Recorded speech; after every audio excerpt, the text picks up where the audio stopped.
नमस्कार मेरे दोस्त, आप लोग के बीच में आज सुभाष चंद्र बोस जो भारत के सबसे महान क्रांतिकारी हैं, उनको नेताजी के नाम से फेमस है। आज उनके बारे में हम कुछ विचार करेंगे। मेरा दोस्त, सुभाष चंद्र बोस का जन्म 1897 ईस्वी में उड़ीसा के कटक नामक स्थान में हुआ था, जिनके गुरु CR दास थे। CR दास, क्वेश्चन में CR मतलब चित्तरंजन दास थे।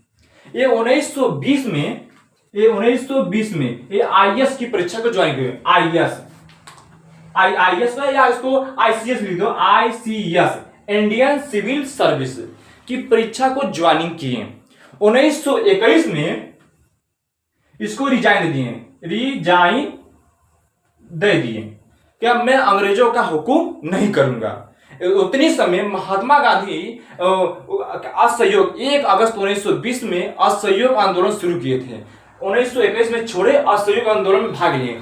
सुभाष चंद्र बोस न जबरदस्त गर्म दल के नेता, न मारधार साला। उनकी भड़कावा से, उनकी भाषण से जो है 5 फरवरी 1922 में 22 पुलिसकर्मियों को इंडियन ने जला डाला, ब्रिटेन के पुलिसों को।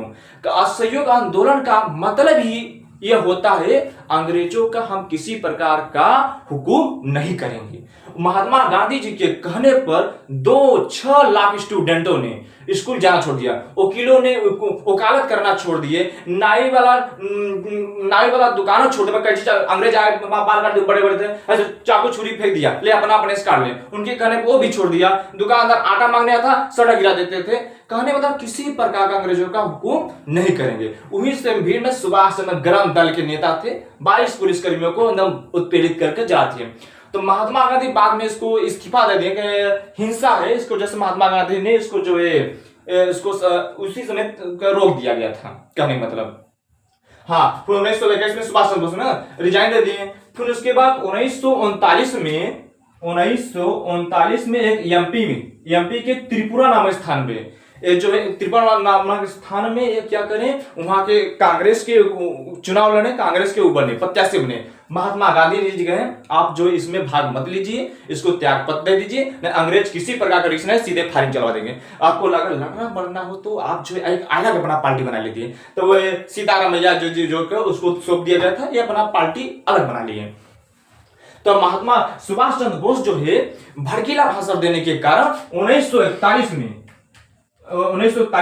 में जो है भड़कीला भाषण, सुभाष चंद्र बोस जो है भड़कीला भाषण देने के कारण वो जेल में चले गए। 1941 में अंग्रेजों ने इनको छोड़े, 1941 में छोड़े, इटली, रूस, फ्रांस होते हुए जो है ये पहुंचे जर्मन किसके पास, हिटलर के पास पहुंचे।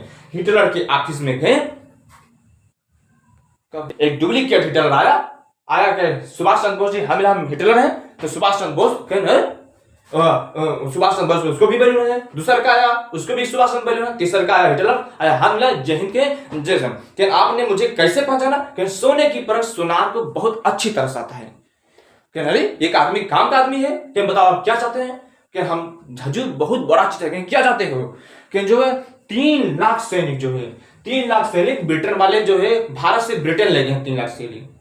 आप जो है अपना सैनिक मुझे दे दो तो आप ही की ओर से हम ब्रिटेन में लड़ा दें। उसका परिणाम देखने के लिए मुझे हिटलर का पगला गया है, कोई कार समझा है, अभी अगला गियर लगा दे, पछला गियर लगा है, अभी आया कि तुम मुझे मारने, अभी तुमको सैनिक चाह रहा है। हिटलर के आप एक बार भरोसा कीजिए, हिटलर मुझे बहुत खतरनाक आदमी है, हिटलर किसी का बात माने ना। सुभाष चंद्र बोस जी उसको प्रेरित किए और बताएं आप इस सब सैनिकों को मार को क्या करें। हिटलर को बड़ा का हाल बनवाया था। सुभाष चंद्र बोस चलो ठीक, उनके बातों को समझाए, मोटिवेट किए, चलो ठीक है। तो गया हिटलर के ऑफिस में गया, सैनिकों को पीड़ के खून कहो किस मतलब का जिसमें उबाल का नाम नहीं, खून कहो किस मतलब का जो आ सके देश के काम नहीं, खून कहो किस मतलब का जिसमें जीवन न रवानी है, जो परवश बहता है वो खून नहीं हुआ पानी है। उस दिन लोगों ने सही सही खून की कीमत को पहचानी थी, जिस दिन सुभाष वर्मा में मांगी थी कुर्बानी थी। बोले स्वतंत्रता खातिर बलिदान तुम्हें देना होगा, तुम बहुत जी सके इस जग में, आगे तुम्हें मरना होगा। आजादी के चरणों में जयमाल चढ़ाई जाएगी, तुम्हारे शीशों के फूलों से गुथी जाएगी। आजादी का संग्राम कहीं पैसों पर खेला जाता है, ये सिर कटाने का सौदा नंगे सर जला जाता है। अजाओ बाहू ऊंची करके बोले, रक्त तुम मुझे देना, बदले में भारत का आजादी तुम मुझसे लेना। हो गई सभा में उथल पुथल, सीने में दिल न समा सके। सो इंकलाब के नारे कोसों तक छाए जाते थे, बोले हम देंगे रक्त, बस ये सब सुनाई देता था। रण में जाने के लिए युवक खड़े तैयार दिखाई देता था। उस दिन देखा तारों ने इतिहास से, उस दिन देखा तारों ने, हिंदुस्तानी विश्वास ने, जब लिखा भारत के महान वीरों ने, खूनों से इतिहास ने। मेरे दोस्त सुभाष चंद्र बोस का आप जानते हैं, खूब जबरदस्त, तुम मुझे खून दो मैं तुम्हें आजादी दूंगा। और उसके बाद सुभाष चंद्र बोस जो है हिटलर को वहां प्रेरित किए, हिटलर के माध्यम से जापान भेजे। कहां भेजे? जापान भेजे। जापान ने क्या दिया? हथियार दिया। हथियार वहां से जो सैनिक है वहां से कहा सिंगापुर में रेडियो सुना, राष्ट्रपिता महात्मा गांधी की इस लड़ाई में मुझे सहयोग चाहिए। यहाँ सिंगापुर से रेडियो से बोले दिल्ली चलो। कहां चलो? दिल्ली चलो। दिल्ली चलो। पूरे सैनिक आए, लाल किला में खूब तरह से उपद्रव मचाए, मार धार एकदम। उसी में ब्रिटेन जो है, अरे कौन है साला, उसी में सुभाष चंद्र बोस जो है, यहाँ दिल्ली है, दिल्ली से सुभाष चंद्र बोस फिर जापान के पास गए। तो सुभाष चंद्र जो है सिंगापुर में आजाद हिंद फौज था, आजाद हिंद फौज बने। उसके बाद जो है यहाँ काफी ब्रिगेड बने, लक्ष्मी ब्रिगेड महिलाओं के लिए, Lakshmi brigade, Gandhi brigade, Nehru brigade, चारों ब्रिगेड बने। चारों बड़े सैनिक एकदम तैनात सैनिक है। तो दिल्ली चलो के नारा आया, दिल्ली चलो में जो है आए सब अपने अपने रूट पे है। सुभाष चंद्र बोस किसी अकामय कारण से उनका जो है हवाई हेलीकॉप्टर जो है था वो पनडुब्बी वाला, उसी में जो है उनका ब्लास्ट, उनके अभी मृत्यु की कोई पता नहीं था। जय हिंद जय भारत।